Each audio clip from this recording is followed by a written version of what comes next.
Welcome back.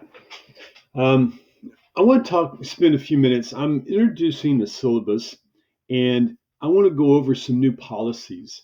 This is to help you and help me. It's to help us make sure that we get our grades in and make sure that I get grades to you sooner. And that way we can be on top of where we stand throughout the entire semester. So let's take a moment and go over this. First off, here in your Google Classroom, if you go to classwork, and again, this is the same whether you're in my tech prep, tech craft, or principles of information technology. I have the same format and I'm using the same syllabus. I'm just changing the name. Here under class information, you'll find tech craft syllabus. And then you click on the link. Here it is. I'm going to enlarge this just a little bit. Okay. First off, here's the course description. I will probably be going in there and changing and fixing that up a little bit, modifying it. This is where several of the things I'm doing this year is new, even to me. And so I'm having to go in and make some modifications on this. One advantage, though, is this is the schedule for this year. It is a little different due to the pandemic, but I want you to understand that this is what is written down and is accepted by the school board. So this is what we're following. We're really not worried about the first semester anymore, but here is the second semester. Take the time. This way you understand when I start talking about grades have to be turned in, this is what I have to comply with. I don't have a choice on this. All right. Virtual office hours. I have my virtual meetings on Fridays at 9 a.m. Please understand, I do the best I can to always be there. However, there are certain times due to schedules, testing, or it may even be that they have a emergency I have to go help with. With me having a background in technology, there's many times that I've been interrupted in class to solve a problem. And sometimes I'm just not available at 9 o'clock. I will do the best I can. This is something I really value, and I want to be able to see and meet with you that are remote. And I encourage you to meet with me. So, same point, if you ever have questions about this, notify me, send me an email, or meet me here and we'll discuss it more. All right, attendance. People, this is important. If you are on campus, that's my responsibility now. In the past, I was having you do the do the online attendance. I'm going to start doing this. It's for the students that are labeled remote learners. Now, this is where some of you may feel like, hey, I'm at home due to the coronavirus and either a family member or I may have it myself, but I'm doing my work. But you're still not a registered remote learner. Unless you're a registered remote learner, you're not going to need to do this daily attendance. I encourage you though, if you're homesick, whether it's the flu, the coronavirus, a broken leg, you can do your assignments. And we'll go over more about that here shortly. Remote learners, you have several ways that you can be counted as being present. One, and the easiest one, is to always go in and do the daily attendance. In the HyperDoc, there are several links for remote learners daily attendance. Click on that.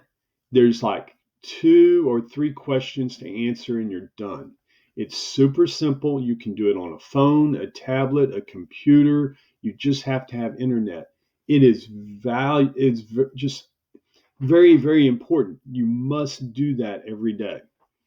Now, another way is you could be in my virtual meeting, but since that's only on Fridays, that only helps you maybe one day. The third way is by email. But again, Some of you have complained that I did not respond to your email, and it may be just it got lost in the shuffle. I have over 150 students, and they're all turning in their work by email. That makes it impossible. Let me rephrase that. It makes it easy for me to lose your work, and I do apologize. But when I do that, bring it to my attention. Again, the easiest and most efficient way for me to count you present is you do the remote learner daily attendance link that is in the hyperdoc, which is in the Google Classroom, the video you had before this one. All right, be careful though. Look, you can lose credit if you do not attend enough.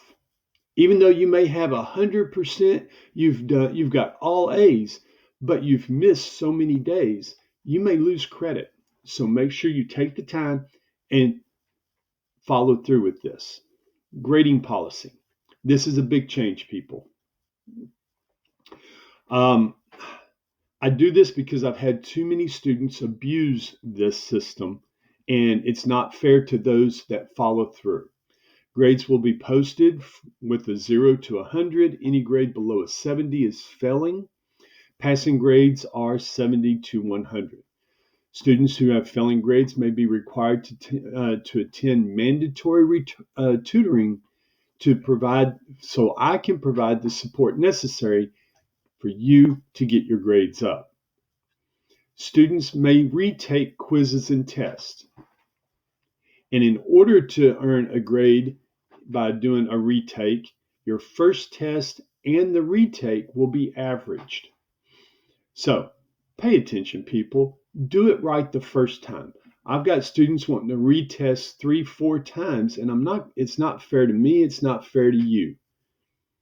You're not learning the material when you're wanting to retest that many times. You're guessing at the answers. So here's my new policy, and this is why I'm going through this. If you want to retake the test, understand it's only going to be an average. So if you got a 50 on the test and you retake it and get 100, your average is a 75. Well, yes, you've gotten up to passing, but you're not going to get the 100. Late work policy. Pay close attention to this, people. I am not going to deviate from this anymore. Homework is due at the beginning of the period. Assignments are considered late if they are not turned in when they are collected from the entire class on the due date assigned. Assignments may be turned in late for 10 points off 1 day late, 20 points off for 2 days, and 30 points off after 3 days late. Late assignments will not be accepted after 3 days. People, I have students trying to turn in work that is 6 weeks late. I am not going to do that. You are in middle school. We have a higher standard here at middle school and at Bonham. It is your responsibility to do the work. All of my work is computer-based. All of my work you can do from home if you have internet or a device. So if you are home with the flu or the coronavirus, you can be doing this work at home. And that way, when you come back to school, you do not have to make it up. You do not have to add it to the stress of all the other classes you're trying to make up. You can take care of it. But it's your responsibility, not my responsibility. And that's why when you go to my Google Classroom, you can see everything. You can go back and do it, but you have to get it turned in. Now, that is late work. Missing work is a little different. Students who are absent from class are responsible for collecting the missed work from the instructor and then return it before or after class during tutoring hours. Students that need to make up tests or quizzes should plan on doing so during tutoring hours. Check with me. Now, make sure you understand if you are absent 2 days, you have 2 days to turn in your work, and then this starts counting down. If you are in class but didn't turn it in, this starts the next day. If you are remote and did not turn it in, this starts the next day. Tutoring times. Again, I'm in several meetings. Let me rephrase that. I have several departments in several different groups that I'm part of, and they have meetings frequently throughout the week. And sometimes it's almost last minute that I learn that, oh, yeah, we have a meeting this evening. So you need to check with me before you come in for tutoring. I'm open for tutoring. I like to work with students, but you have to check with me first. I understand you may have to also make arrangements to be picked up, but check with me to make sure I am available. Dress code.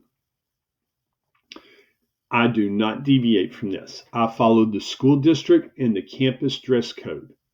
That includes no hoods at any time in my classroom. I understand you maybe feel like you're cold that day. The hoods are not allowed. Next, shoes. There must be a strap around the heel on shoes. Again, this is dress code. It is required. It's also a safety issue. There's many times I've seen students walking in the student center and someone stepped on the shoe because there was not a strap around the heel, and that person that caused one or both of them to trip and fall. Respect yourself, respect others, follow dress code. And then we've got our code of conduct and behavior expectations. I'll be glad to discuss that with you if you want to, if you have questions. Academic integrity. I'm going to follow through with this, people. If I've discovered that you have been cheating or copying work of another student, you will receive a 0. I'm not going to negotiate it. I will write you up. This is something that we at Bonham do not do. I expect a much higher standard of ethics from all of my students. Cell phones, MP3 players, cameras, and other electronic devices are supposed to be turned off and put in your backpack. That includes smartwatches. I catch you messing around or texting on a smartwatch during class. Again, I will take up the device. You can pick it up from me at the end of the day, or I can turn it over to the principal and you can get it from them at the end of the day. Parents, if you have questions on grades or you need to access that, here's some resources that you can contact to help you get that set up.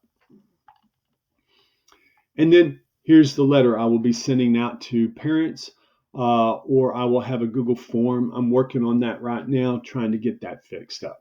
All right, I know this was long. If you have any questions, please let me know. But people, this is a great opportunity.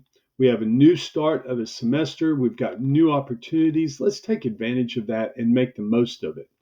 I look forward to working with you every day, and I hope to see all of you soon.